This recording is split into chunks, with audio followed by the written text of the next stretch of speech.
కూడా చూసుకోవాలి అప్పుడప్పుడు. సరే sir classmate sir sir sir second sir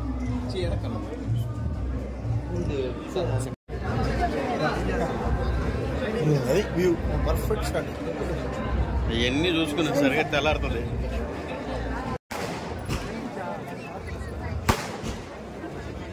okay sir.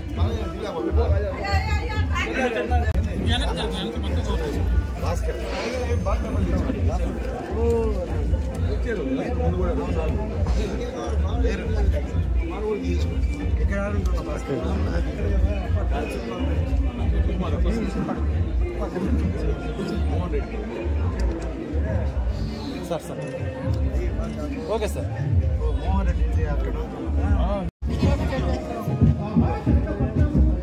Sir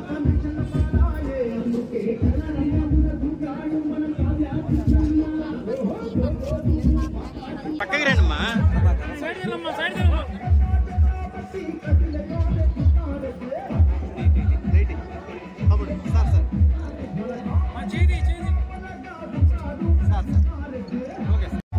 light light అయినా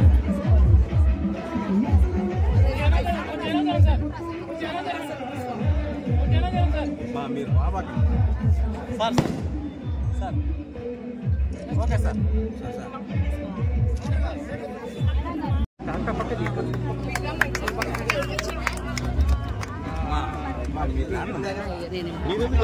తెలిసిందే కదా. కొంచెం డౌన్ చేయ బాబు లైట్.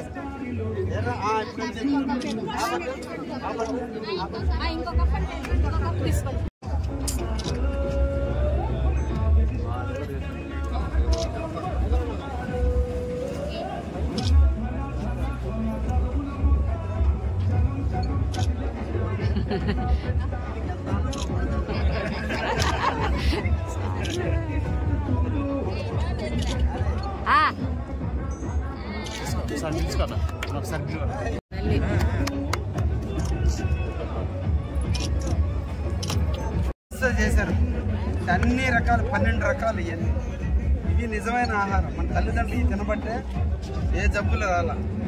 కాబట్టి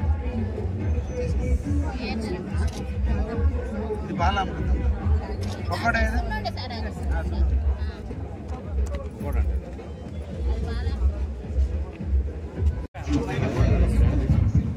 ఓకే సార్.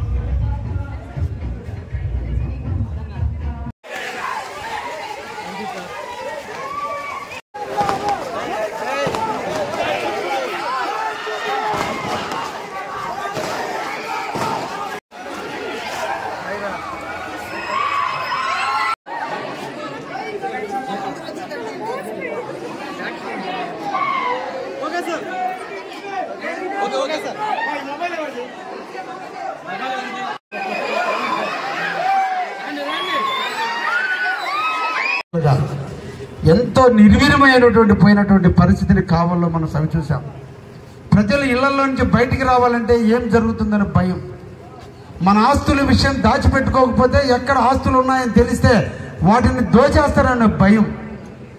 ముఖ్యంగా ఇక్కడ చదువుకున్నటువంటి వాళ్ళు విద్యార్థులు ఉన్నటువంటి ప్రాంతం కావలి ప్రాంతం.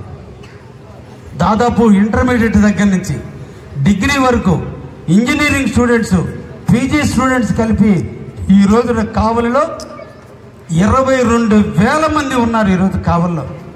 కానీ మంచి వయసు, ఇప్పుడే పరిపక్వత చెందేటువంటి వయసు. ఆటపాటల మధ్య, ఆనంద డోలికల మధ్య, ఫ్రెండ్స్ మధ్య, చదువు ఒక పక్క, 2 ఎంజాయ్ చేయాలనే వయసులో ఉన్నటువంటి ఈ పిల్లల్ని గంజాయి వైపు మళ్లించినటువంటి దుర్మార్గమైనటువంటి ప్రభుత్వం గతంలో వైసీపీ ప్రభుత్వం ఉండింది. నేను ఎమ్మెల్యేగా పోటీ చేసే నాటికి చాలా సందర్భాల్లో చెప్పా కావలి గంజాయి వనంగా మారింది అని. కానీ ఏ ఒక్క పోలీస్ అధికారులు కూడా స్పందించలా. ఈరోజు రామరాజ్యం లాంటి చంద్రబాబు ప్రభుత్వం వచ్చిన తర్వాత కావలికి మంచి పోలీస్ అధికారులు వచ్చారు. వాళ్ళతో నేను రివ్యూ చేశా. మొట్టమొదటి కావలిలో శాంతి భద్రతను పరిరక్షిస్తూనే మొట్టమొదటి మన బిడ్డలు నాశనం అయిపోతున్నారు. మన బిడ్డలు వ్యసనాలకు బానిస అవుతున్నారు. వాళ్ళ మీద నమ్ముకున్న కుటుంబం నిర్వీర్యం అయిపోతుంది. వాళ్ళ వయసు నాశనం అయిపోతుంది.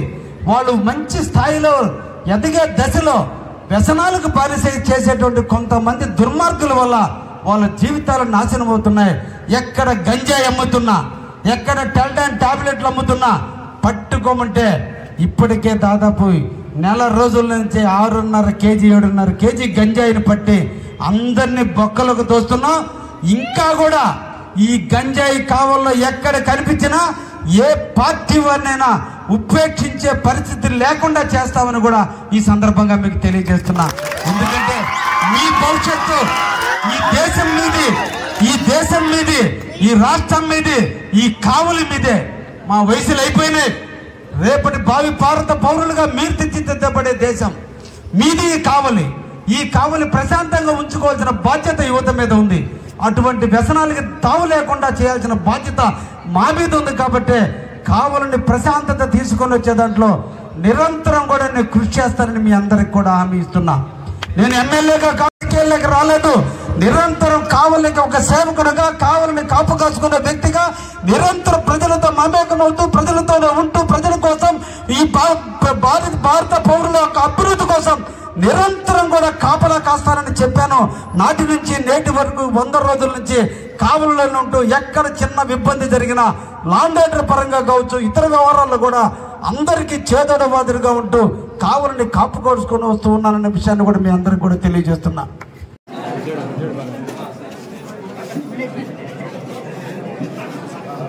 ఓకే